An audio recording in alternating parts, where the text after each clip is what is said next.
प्रेम शुक्ला, ये आंधी और तूफान, एक तरफ ये दावा है कि आंधी है और तूफान है, और दूसरी तरफ आंकड़े हैं वो कह रहे हैं कि भाई आंधी और तूफान जो पिछले कई सालों से, दशकों से वहां चलता रहा है गांधी परिवार के नाम पे, वो अब एक कमजोर हवा में तब्दील होती हुई दिखाई दे रही है।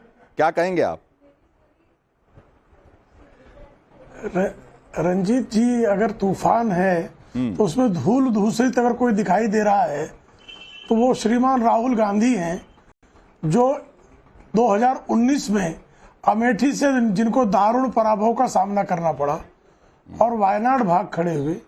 इस बार उनको वायनाड में भी अपनी पराभव अवश्यंभावी दिखाई दे रही है, इसलिए रायबरेली का विकल्प चुनाव, और अमेठी में तो चुनाव जीत नहीं सकते थे।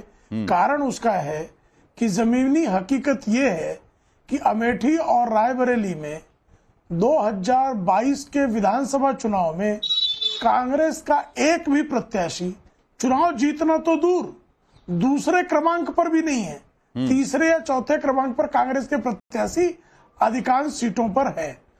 ऐसे में अमेठी का इस बार का आप समीकरण देखें तो 5 विधायकों में से 5 के 5 विधायक श्रीमती स्मृति ईरानी के पक्ष में खड़े हैं। एक भी विधायक कांग्रेस के साथ खड़ा हुआ नहीं है, और रायबरेली में एक भी कांग्रेस का विधायक नहीं है।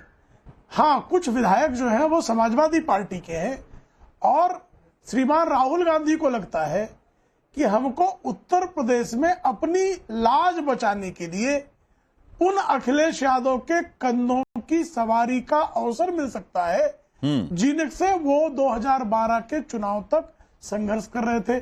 2009 तक जो लोग श्रीमान अखिलेश यादव, उनकी पत्नी श्रीमती डिंपल यादव, उनके पिता श्रीमान मुलायम सिंह यादव को जेल भेजने की बात कर रहे थे, इसी रायबरेली के एक कार्यकर्ता, कांग्रेस कार्यकर्ता, पारंपरिक परिवार के कार्यकर्ता श्री विश्वनाथ चतुर्वेदी ने अखिलेश सिंह यादव के पिता और उनके परिवार के खिलाफ बेहिसाबी संपत्ति की जनहित याचिका दायर की थी और सीबीआई की जांच कराई गई थी। और कालांतर में विश्वनाथ चतुर्वेदी का ही आरोप है कि इस पीआईएल के बदले में ही जो सीबीआई जांच हुई थी, कपिल सिब्बल ने डील करके परमाणु समझौते पर मुलायम सिंह यादव परिवार का समर्थन हासिल किया था कांग्रेस की सरकार बचाने के लिए।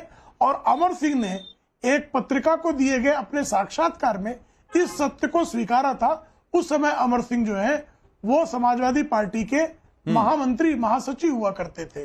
तो इस सत्य को हर कोई जानता था कि आपको याद ही होगा, श्रीमती सोनिया गांधी ने 2006 में त्यागपत्र क्यों दिया था रायबरेली से, और फिर चुनाव क्यों लड़ी थी, समाजवादी पार्टी से झगड़े में ही लड़ी थी। आपको याद होगा, आप पुराने पत्रकार हैं। तो आज उसी समाजवादी पार्टी के कंधे पर सवार होकर किसी तरह से चंद्रमोहन शर्मा, अपनी कोई ताकत, कांग्रेस की अपनी कोई ताकत नहीं बची है यूपी में, और यहां तक कि रायबरेली और अमेठी में भी कोई ताकत नहीं बची है, यही प्रेम शुक्ला कह रहे हैं। और ये सच है कि जो अदिति सिंह आपके साथ थी, अब वो बीजेपी के साथ हैं। सबसे ज्यादा जहां बढ़त मिली, 70,000 से ज्यादा वोटों की बढ़त मिली थी सोनिया गांधी को पिछली बार, अब वो बीजेपी के साथ है। मनोज पांडे भी बीजेपी के पाले में जा चुके हैं, जो समाजवादी पार्टी से जीतकर जो विधायक आए थे। तो भाई अगर इस तरीके से वहां भी समीकरण आपके खिलाफ जा रहे हैं, ये राहुल गांधी कहीं ऐसा फिर से अमेठी वाला हाल तो नहीं होने वाला है? देखिए, जब आंखों का चश्मा अगर कोई उतार के दिखेगा और वो एक तरफ से बंद कर देगा देखना, तो उसको दोनों आंखों से दिखाई देगा, फिर उसका कोई भी एक आंख के चश्मे का नंबर नहीं पड़ेगा। कुछ नया समीकरण बताइए आप। मैं दे रहा हूं कुछ नया समीकरण आप जरूर बताइएगा, लेकिन एक सेकंड दीजिए मुझे। मैं एक सवाल का जवाब ले लेता हूं जो लोगों से हमने पूछा। लोगों का जवाब एक बार शामिल कर लेते हैं, फिर आपके पास आऊंगा मैं। कि रायबरेली सीट प्रियंका वाड्रा को नहीं सौंपने की क्या वजह लगती है, ये सवाल हमने पूछा था, और इस सवाल के जवाब में लोग क्या कह रहे हैं जरा एक बार दिखाइए जल्दी से। करीब 13% लोग कहते हैं कि ये बेटी से भेदभाव वाला फैसला है और पुत्र मोह में एक उठाया गया कदम, ऐसा मानने वाले लोग ज्यादातर लोग हैं। ये करीब 65% लोग मानते हैं कि सोनिया गांधी ने पुत्र मोह में यह फैसला किया है, और 22% लोग ही इस बात से सहमत हैं कि कांग्रेस की रणनीति का हिस्सा है, जैसा कि जयराम रमेश और कांग्रेस के बाकी नेता कन्विंस करने की कोशिश कर रहे हैं कि यह कांग्रेस की रणनीति है। ऐसा मानने वाले सिर्फ 22% लोग हैं। चंद्रमोहन शर्मा, आप बताइए। हाँ,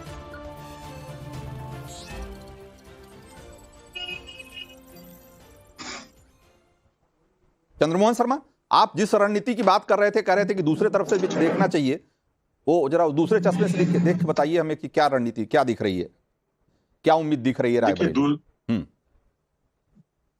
आप अगर चश्मा उतार के देखेंगे तो आपको रणनीति दिखेगी देश की रणनीति के अंदर, अमेठी के अंदर मैंने क्या बोला जिसका आपने जवाब सुन के अनदेखा कर दिया। रायबरेली की बात करिए ना, रायबरेली की बात करिए ना राहुल। अब अमेठी की बात क्यों करना?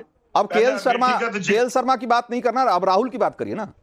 हाँ, चलते हैं ना, अमेठी से चलते हैं। अमेठी का आपको ज्यादा इंतजार था भाई साहब। एक मुझे प्रॉब्लम समय कम है ना, फिर जो असली बात है उस पर चर्चा नहीं हो पाएगी। जो असली लड़ाई है तो अब तो रायबरेली शिफ्ट हो गई है। रायबरेली की बात करिए ना। आपके वहां एक भी विधायक नहीं है। देश 5 विधानसभा सीट, 5 असेंबली सेगमेंट में से एक भी आपके पास नहीं है।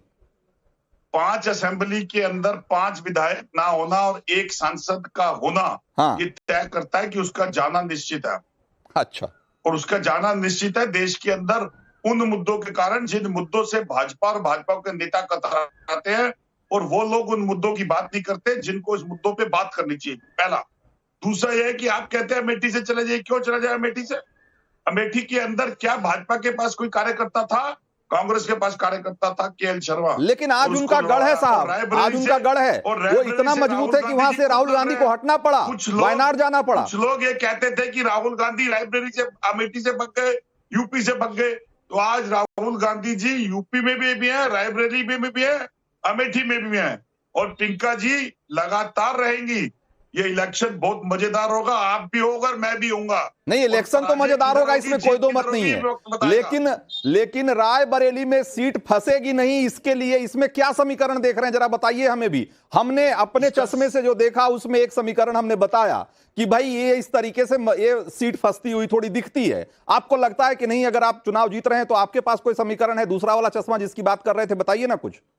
बोलो, बीच में डिस्टर्ब मत करिएगा। नहीं, बता ही नहीं रहे हैं आप अमेठी चले जा रहे हैं। मेरे पास समय भी नहीं है। हाँ।